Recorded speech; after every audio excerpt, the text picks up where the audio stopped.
Hello guys, I'm Guille Bausa. I'm a developer of Arcade Perfect Studio. Here to show you how to use the plugin that I'm making for Unity3D. It's a virtual store, very simple, nothing too fancy. I will show you how this works. Here we're going to buy one gem. Here we're going to, with this button, we're going to buy 5 gems. We're going to sell a gem a regular price, and we're going to sell that gem, a gem half price. Now as a start, I have 1,045 cents. Let's use this.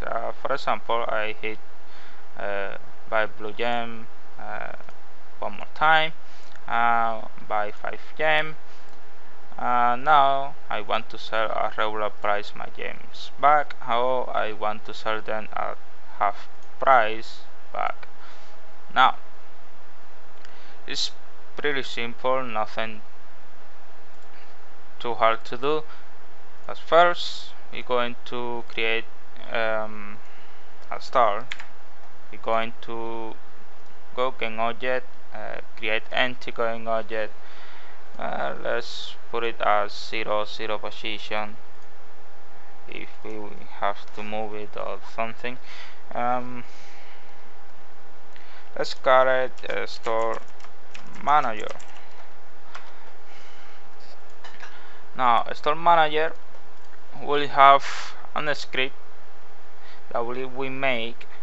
I made it already. I call it store manager test, so you can create the script, C#, create the whatever name you want, and then we're going to add that script on my store manager game object, and then we go and open a store manager script. And here, as you can see, I made this just to speed up the process and show you how to set things up. Now here on Unity we are buying one single item, a blue gem. Now like as we're going to buy one single item, we're going to create a public integer a field that will will store how many items we have or that item that we buying we have. So we create our field, and then we create our item reference that will be type of my virtual store. Now to access this class, accuracy class that we'll explain later, the selling virtual goods class, we going to be using virtual store library. Now if you don't want to use the library, you have to use it over here. Virtual, for example, virtual store dot.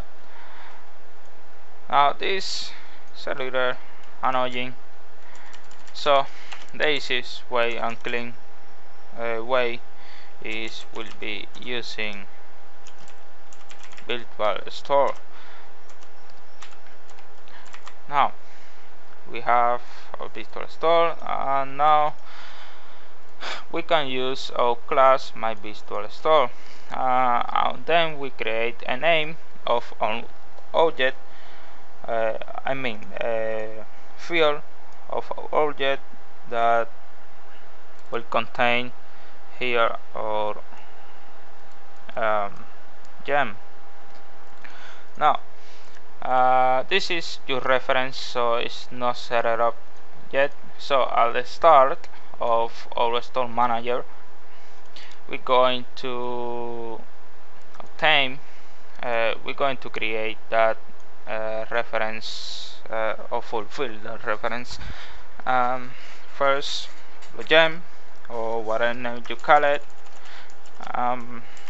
will be equal to new object, new virtual store, and here we can name it as whatever you want. I just call it plugins just to be safe or what I doing.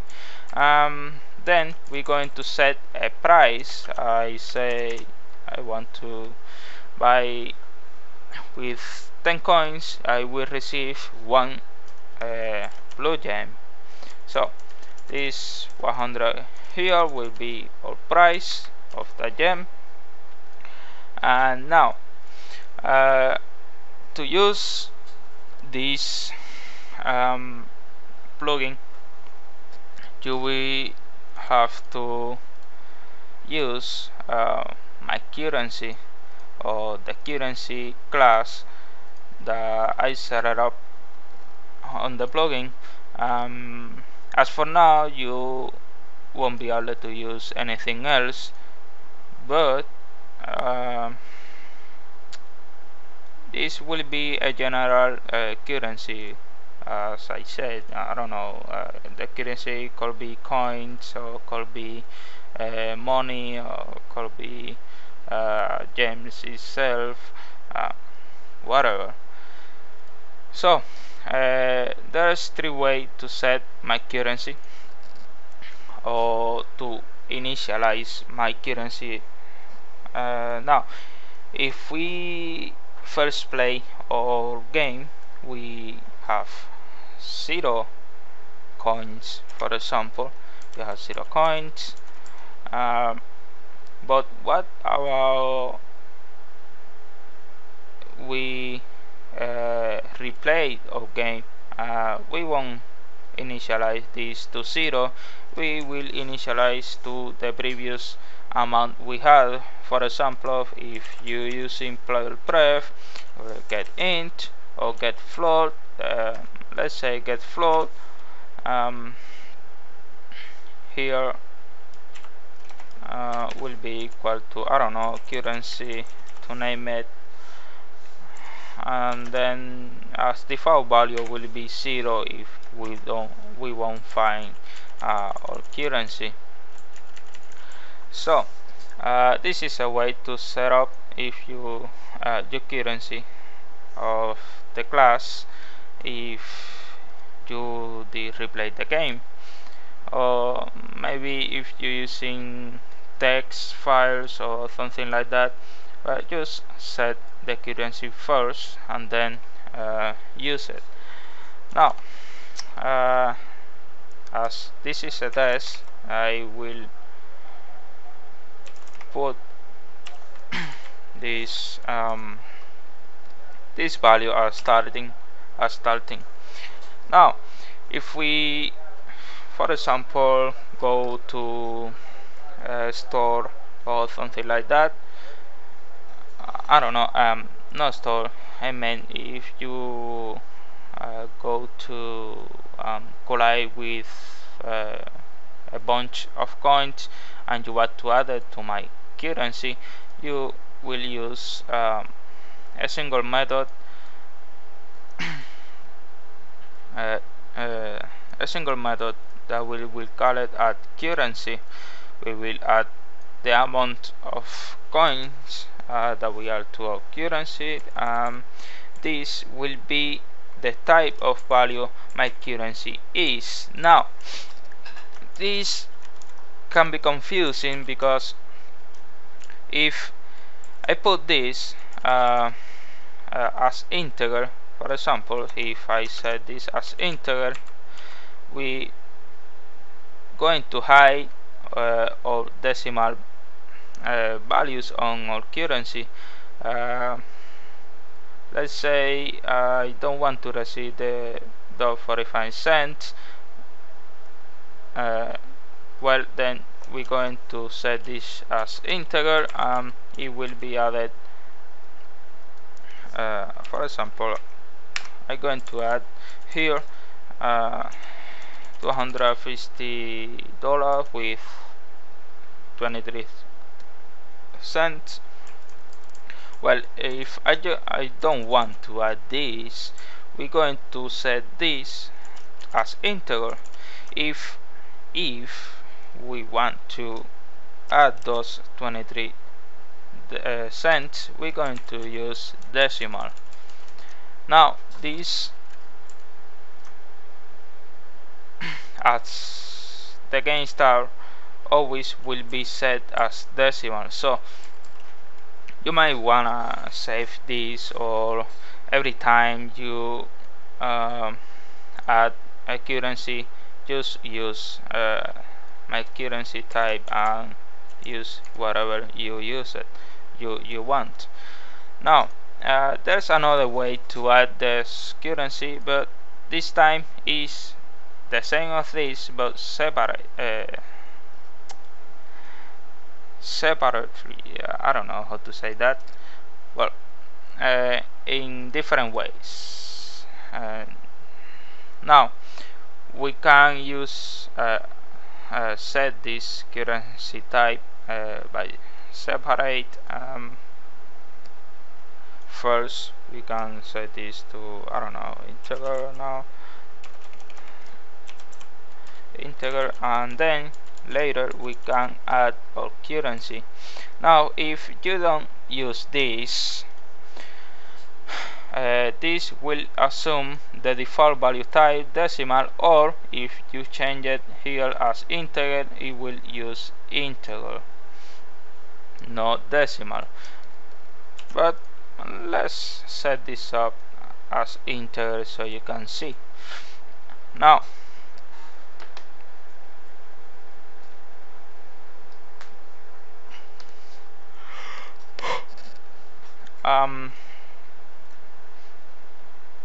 the result as my currency, this is to add them. We won't use it as buying or something like that, but on the budget option will do all the math, all the work. So this is just the setup of adding and set it up as the game starts, or later on game update.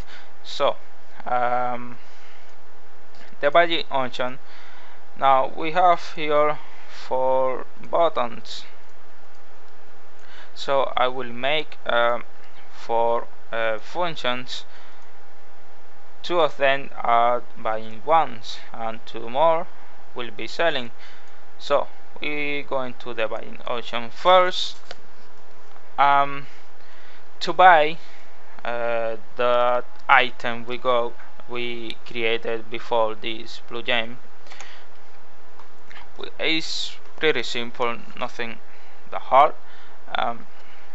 First I'm going to say blue, I mean my current blue gem amount. This will be the holder that will store the amount of the item we bought or we created. So we're going to obtain a blue gem.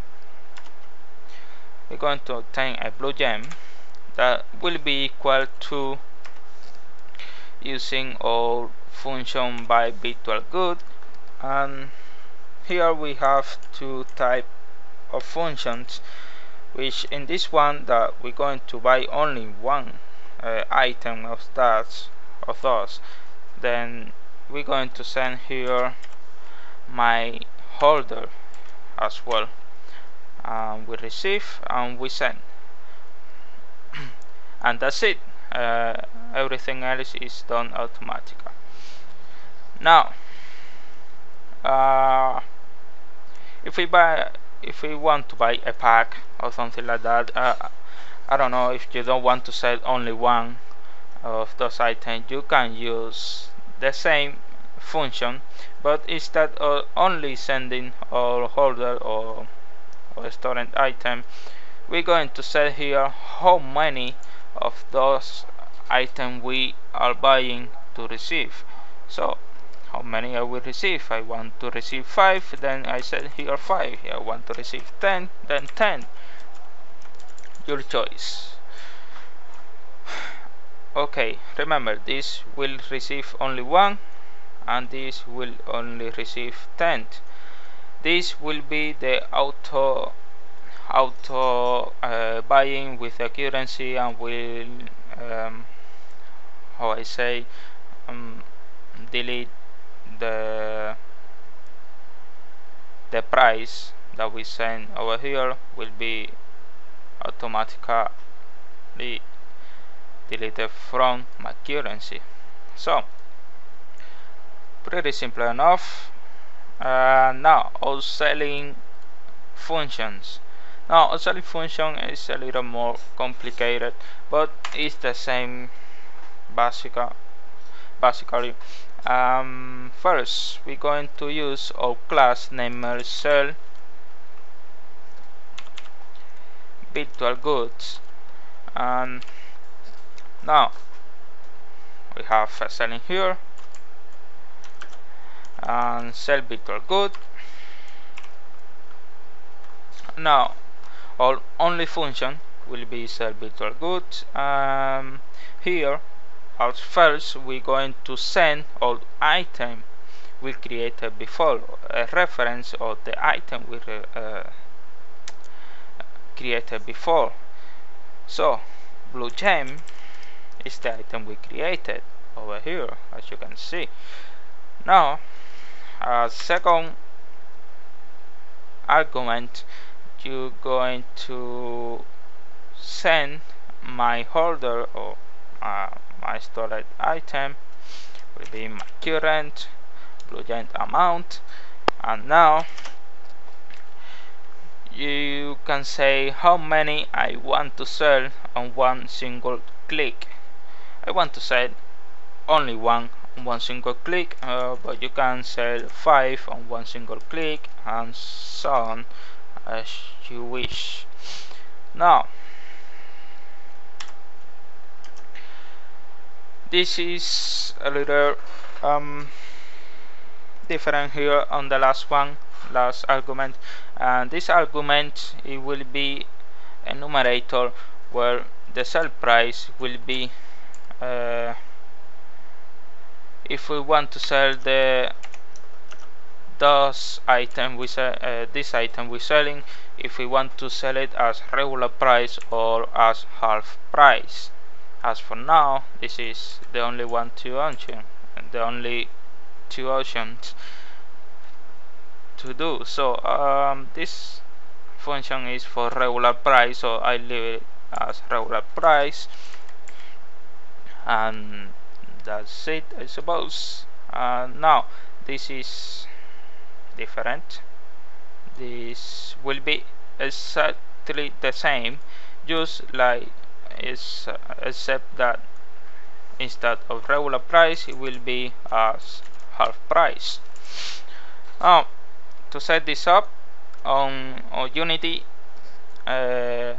scene on editor, we created the script, really simple enough. Now I'm going to Unity and those buttons over here, I select all of them and we'll add our store manager game object to runtime on click functions. Now I will set this by different steps. Our blue button will buy a single one, so I go to store manager test, buy blue gem, that will buy only one single item. Ahora the pack button, same thing, store manager test, buy blue gem pack. Ahora now with sell regular price button, we'll store manager test, sell blue gem, sell by half price, the same thing, sell by half price. Everything else is set up. Excuse me. Okay, we save our scene, our project. Now if you want to access, for example, you want to access our current blue giant amount, this is why I made it static and public used to the testing. I going to use store manual test my current blue giant amount. If we want to obtain a currency, same thing, my currency dot currency, but before remember to import our library or namespace. If we don't import, remember to use this method over here. Now if we tested as before, we both was that, oh right, I changed this to 10 instead. I changed this 10 instead of 5. Let's restart and say park, sell it, buy them again, sell it as a half price, sell all over it again. So this is all. I hope you guys can find this helpful. Any problem or something, or help, you need help or something, well, leave it on the comment. See you next time.